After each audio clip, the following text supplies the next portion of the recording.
My dear students, कैसे हैं आप लोग सभी। आई होप बहुत ही अच्छे होंगे। तो आप सभी का वेलकम है economics in easy way channel में। आज की वीडियो में हम क्या पढ़ने वाले, आज हम समष्टि अर्थशास्त्र का हमारा चैप्टर 10 और यूनिट 8 पढ़ने वाले हैं, जो हमारा है सरकारी बजट और अर्थव्यवस्था। और इसको हम बहुत इंटरेस्टिंग तरीके से पढ़ेंगे। मैं आपको यकीन दिलाता हूँ, आप इस वीडियो को देख लीजिए, आपको डेफिनेटली टॉपिक समझ में आ जाएगा। तो बिना देरी किए टॉपिक को शुरू करते हैं। सबसे पहले बजट होता क्या है, ये बजट क्या है। तो बजट क्या है, एक वित्तीय वर्ष के दौरान सरकार का अनुमानित राजस्व और अनुमानित व्यय।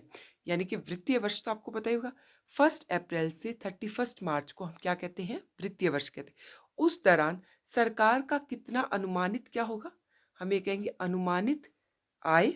जो हमारी सरकार है उसका कुछ तो अनुमानित व्यय, यानी कि वो कितना खर्चा करेगी, और दूसरी उसको कितनी आय मिलेगी। भी खर्चा तब करेंगे जब उसको आय मिलेगी।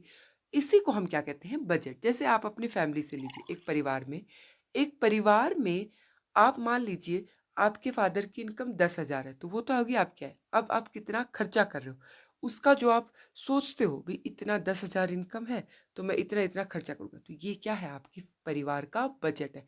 वैसे ही सरकार भी क्या बनाती है, बजट बनाती है। इसमें एक वर्ड याद रखना, यह अनुमानित है, यह वास्तविक नहीं है। हमेशा इस वर्ड को याद रखना, कई बार ये क्वेश्चन ऐसे पूछ लेता है।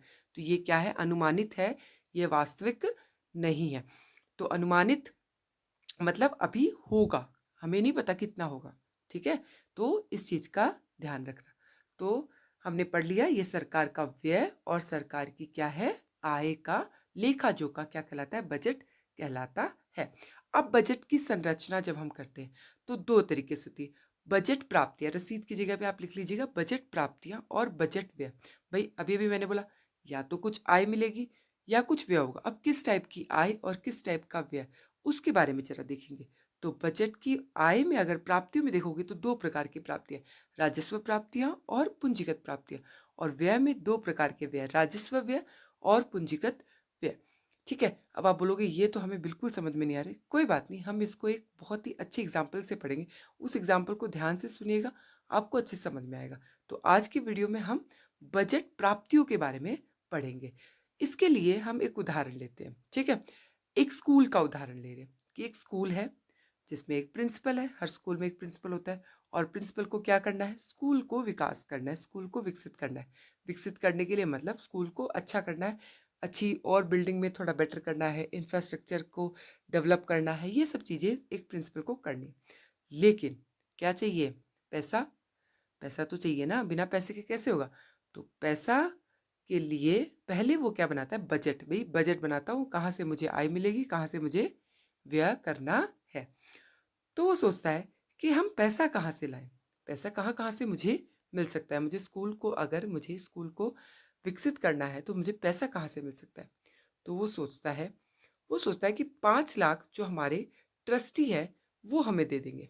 5 लाख रुपए हमें कौन दे देगा, जो हमारे ट्रस्टी हैं वो हमें दे देंगे। ठीक है भाई, 5 लाख रुपए यहाँ से मिल गया।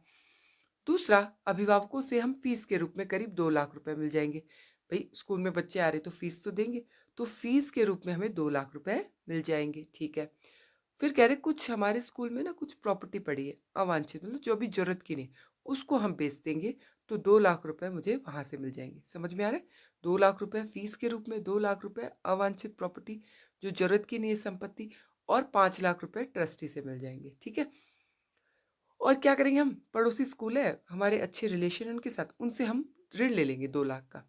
2 लाख का क्या ले लिया, ऋण ले लिया। अब जरा फिर से हम इस पे आ गए, आप बोलोगे फिर से आप इसमें आ गए, उस एग्जाम्पल का क्या मतलब। अब देखो उसी एग्जाम्पल से देखते हैं। तो बजट प्राप्तियां वही राजस्व प्राप्तियां पूंजीगत प्राप्तियां होती। अब देखते हैं ये राजस्व प्राप्तियां बोलती क्या है। देखो ये कहती है, ये प्राप्तियां सरकार के लिए कोई देयता उत्पन्न नहीं करती और ना ही कोई परिसंपत्तियों में कमी करती है। पहले इन दो वर्ड को समझना। देयता, देयता मतलब आपको कुछ देना है उसको। ठीक है, आपको कुछ देना है। जैसे मान लो आपने किसी से पैसे उधार ले लिए, अब आपके ऊपर क्या उत्पन्न होगी, देयता, बर्डन, कि मुझे उसको पैसे वापस। जब भी वो आपको दिखेगा तो वो बोलेगा मेरे पैसे वापस लौटा। तो ये क्या है, ये आपकी देयता है। दूसरी होती है आपकी संपत्ति। जैसे मान लो आपने उसी पर्सन को पैसे चुकाने के लिए, आपके पास कोई चीज पड़ी थी, मान लो आपके पास आपको मोबाइल था, आपने वो मोबाइल बेच दिया, तो वो क्या होगी, आपकी संपत्ति। ठीक है, समझ में आ गया? देयता कि आप पर एक बर्डन क्रिएट कर दिया, आपके ऊपर एक मतलब भार क्रिएट कर दिया कि भाई आपको ये पैसे देने। और परिसंपत्ति मतलब जो आपके पास प्रॉपर्टी रखी है वो। तो ये प्राप्तियां सरकार के लिए कोई संगत देयता उत्पन्न नहीं करती और ये प्राप्तियां सरकार की परिसंपत्तियों में कम नहीं। लेकिन ये ऐसी प्राप्तियां ना तो हमारे ऊपर कोई बर्डन क्रिएट करती है, ना ही हमारी परिसंपत्तियों में कमी करती है। जरा एग्जाम्पल से देखते हैं। स्कूल को जो पैसा मिला ट्रस्टी से, वो पैसा क्या है? कोई दिक्कत नहीं, आराम से पीस पैसे यूज कर सकते हैं। अब ट्रस्टी को वापस थोड़ी करना है। हमें 5 लाख रुपए मिल गए, क्या हमें हमारे ऊपर कोई स्कूल के ऊपर कोई बर्डन क्रिएट हुआ कि वापस करने? नहीं, वो पैसा उसको फ्री में मिल गया। तो ऐसे उसको हम क्या कहते हैं? राजस्व प्राप्तियां। ठीक है, अब आप लोग के दिमाग में क्वेश्चन आ रहा होगा कि सरकार को ऐसे कौन से पैसे मिलते हैं जिससे सरकार को कुछ वापस नहीं देना पड़ता? सरकार को भी एक ऐसा पैसा मिलता है, वो पैसा है टैक्स, या इसको हम हिंदी में क्या कहते हैं? कर। कर एक तरफा भुगतान है। जैसे मान लो मैंने कर का भुगतान किया, इस साल मान लो मैंने कर 1 लाख रुपए कर दिया। तो अब आप मुझे बताओ कि जो कर का भुगतान मैंने किया, क्या सरकार ने मुझे बोल रखा है कि तुमने 1 लाख रुपए दिए, अब मैं तुम्हें 1 लाख रुपए की सर्विस दूंगा, सेवाएं दूंगा, या ये चीज बना के दूंगा? नहीं दिया ना। मान लो सरकार कुछ दे भी तो वो सबको देगी ना, मुझे अकेली को तो नहीं देगी। तो वो कैसा है? मैंने पैसा दे दिया, अब मुझे उसका वो नहीं है कि सरकार के ऊपर मेरा कोई भार नहीं है कि मुझे वो पैसा वापस करना है। तो ये कैसी प्राप्तियां हो गई? राजस्व प्राप्तियां हो गई। ठीक है। पूंजीगत प्राप्तियां, पूंजीगत प्राप्तियां क्या होती है? ये देनदारियां भी उत्पन्न करती है और परिसंपत्तियों को भी कम करती है। मतलब राजस्व प्राप्तियां क्या थी? ना तो देनदारियां उत्पन्न करी थी, ना परिसंपत्तियों में कमी करी। देनदारियां मतलब कि अब ऐसी प्राप्तियां जिससे हमें कुछ वापस भी देना पड़ेगा, और अगर हम वो पैसा मिल रहा है तो हमारी परिसंपत्ति भी कम होती है। जैसे फिर से वही बोल देती हूँ, आपके फ्रेंड ने आपको पैसा दिया, लोन दिया, अब क्या हो गया? आपके ऊपर देनदारियां उत्पन्न हो गई। ठीक है। आपने आपको पैसा मिला, आपने अपनी कोई सामान को बेच दिया, आपने अपनी घड़ी को बेच दिया, यानी कि अपने अपनी संपत्ति को बेच दिया। पैसा तो मिल गया, लेकिन आपकी संपत्ति क्या हो गई? कम हो गई। तो ऐसे उसको क्या कहते हैं? पूंजीगत प्राप्तियां। जैसे स्कूल का एग्जाम्पल लेते हैं। स्कूल ने पड़ोसी स्कूल से ऋण लिया 2 लाख रुपए का। अब क्या है? क्या ऋण वापस नहीं करना पड़ेगा उसको? ऋण तो वापस करना पड़ेगा। जो 2 लाख रुपए उसको वापस करने पड़ेगा, प्लस ब्याज भी देना पड़ेगा, वो क्या है उसके लिए? ठीक है। वो कौन सी प्राप्तियां होगी? पूंजीगत प्राप्तियां। मतलब पैसा तो मिला, लेकिन ऊपर से देनदारियां उत्पन्न हो गई। ठीक है। सरकार स्कूल में कुछ अवांछित संपत्ति थी, हमने पढ़ा था ना कि स्कूल से हम अवांछित संपत्ति उसको बेच देंगे तो 2 लाख रुपए मिल जाएंगे। अब जो अवांछित संपत्ति बेचेंगे उससे क्या कम हुआ? परिसंपत्ति कम हो गई। जो उसके पास पहले संपत्ति पड़ी थी, वो संपत्ति क्या हो गई? कम हो गई। यानी कि पैसा तो मिला, लेकिन आपको कुछ पैसे कुछ संपत्ति आपको देनी पड़ी। ऐसी प्राप्तियों को हम क्या कहते हैं? पूंजीगत प्राप्तियां। जैसे ऋण, अगर हम अपने इसमें एग्जाम्पल से पढ़े, ऋण। विनिवेश, विनिवेश क्या होता है? जब सरकार सरकारी क्षेत्र का हिस्सा निजी क्षेत्र को बेचती है। सरकार जब अपने क्षेत्र को, अपना कोई हिस्सा हो जाता है सार्वजनिक क्षेत्र का हिस्सा, वो निजी क्षेत्र को बेच देती है। जैसे कि मैं कहूँ, जैसे रिसेंटली हुआ, इंडिया ने एयर इंडिया को बेच दिया टाटा को। तो ये क्या है? विनिवेश है। इसको हम क्या कहेंगे? विनिवेश कहेंगे। तो अपनी संपत्ति, सरकार की संपत्ति थी, उसको किसको बेच दिया? टाटा को बेच दिया। तो इसको हम कहते हैं विनिवेश। ठीक है। जैसे सरकार ने एयर इंडिया को किसको बेच दिया? टाटा समूह को बेच दिया। तो इसको क्या कहते हैं हम लोग? विनिवेश। अब ये कौन सी प्राप्तियां है? पूंजीगत प्राप्ति। क्या कम हो गया? परिसंपत्तियां कम हो गई। जो एयर इंडिया पहले सरकार के पास थी, अब वो सरकार के पास नहीं है, यानी कि उसकी परिसंपत्तियां कम हो गई। तो पूंजीगत प्राप्तियों में क्या क्या आती है? ऋण की वसूली। ठीक है। उधार। अब आप बोलोगे ऋण की वसूली में कैसे? ऋण वापस कर दिया, पैसे मिले, अब क्या कम हो गया? देनदारियां कम हो गई। पहले जो पैसा उसके ऊपर था कि अब ये पैसा हमें वापस देना है, मतलब मिलेगा, वो देनदारियां क्या हो गई? उसके ऊपर कम हो गई। उधार और देयता। उधार देयता, बाजार, उधार, बाजार से मान लो कोई उधार ले रखा, आरबीआई शेष वित्त से। तो उधार जब भी वर्ड दिखे ना, तो कौन सी प्राप्तियों में आएगा? पूंजीगत प्राप्ति। अन्य प्राप्तियां जैसे कि विनिवेश, विनिवेश हमेशा कौन सी प्राप्तियों में आएगा? पूंजीगत प्राप्तियों में आएगा। तो जरा फिर से इनका डिफरेंस देख लेते। राजस्व प्राप्तियां क्या होती है? जो सरकार के लिए ऐसी प्राप्तियां जो ना तो कोई देयता उत्पन्न करती है, ना ही परिसंपत्तियों में कमी करती है। लेकिन पूंजीगत प्राप्तियां क्या होती है? जो ना तो क्या करती है? जो देयता भी उत्पन्न करती है और संपत्ति में कमी भी करती है। जैसे कर। कर और क्या हो सकता है?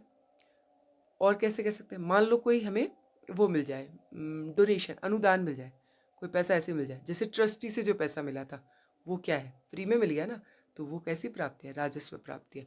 उदाहरण के लिए पूंजीगत प्राप्ति में ऋण और विनिवेश। ठीक है, तो ये थे हमारा आज का टॉपिक। आई होप आपको समझ में आया होगा। तो इसके लिए समझ में आया तो चलिए कुछ क्वेश्चंस के जवाब देते हैं। तो पहला क्वेश्चन है, एक वित्तीय वर्ष की अवधि कितनी होती है? वित्तीय वर्ष की अवधि कितनी होती है? 1 अक्टूबर से 30 सितंबर, 1 अप्रैल से 31 मार्च, 1 जनवरी से 30 दिसंबर, या उपरोक्त में से कोई नहीं। तो क्या आंसर होगा? 1 अप्रैल से 31 मार्च को हमारा क्या होता है? वित्तीय वर्ष होता है। दूसरा क्वेश्चन, बजट वास्तविक प्राप्तियों और व्यय का विवरण है। क्या ये कथन सत्य है और असत्य है? बजट वास्तविक प्राप्तियों और व्यय का विवरण है, इस कथन को सत्य कहेंगे या असत्य कहेंगे? असत्य, वास्तविक नहीं है। कौन सी है? अनुमानित प्राप्तियां और व्यय है। ठीक है, एयर इंडिया को टाटा समूह को बेच दिया गया है, यह कौन सी प्राप्तियों में आएगा? तो आंसर लिखा हुआ है, वैसे मैंने आपको एग्जाम्पल भी दिया था। कौन सी प्राप्तियों में आएगा? पूंजीगत प्राप्तियों में आएगा। ठीक है, तो एक और कर लेते हैं। पीएम केयर फंड्स में $27 बिलियन का दान मिला। ठीक है, कोविड-19 आपको याद होगा ना, कोविड आया था, तो उसमें पीएम केयर फंड्स में इतना पैसे का दान मिला। तो बताओ यह है कौन सी प्राप्तियों में आएगा? सॉरी, इसका आंसर ऑलरेडी दिया हुआ है। तो कौन सी प्राप्तियों में आएगा? यह हमारी राजस्व प्राप्तियों में। क्यों आएगा? देखो, इसमें सरकार को कुछ देना पड़ा? कुछ भी नहीं देना। सरकार की परिसंपत्तियों में कमी हुई? नहीं हुई। तो इसलिए कौन सी प्राप्तियां हैं? राजस्व प्राप्तियां हैं। तो आई होप आपको वीडियो अच्छा लगा होगा। वीडियो अच्छा लगा तो लाइक, सब्सक्राइब एंड शेयर, और इन क्वेश्चंस को जरूर सॉल्व करना। आपके होमवर्क के लिए मुझे कमेंट सेक्शन में लिख के बताना कि आपको कितने आए, और जो नहीं आए तो कमेंट सेक्शन में पूछ लेना कि ये कौन से उसमें आएगा। आपके एग्जाम के लिए बहुत ही इम्पोर्टेंट है। ठीक है, तो आज के लिए इतना ही। Thank you.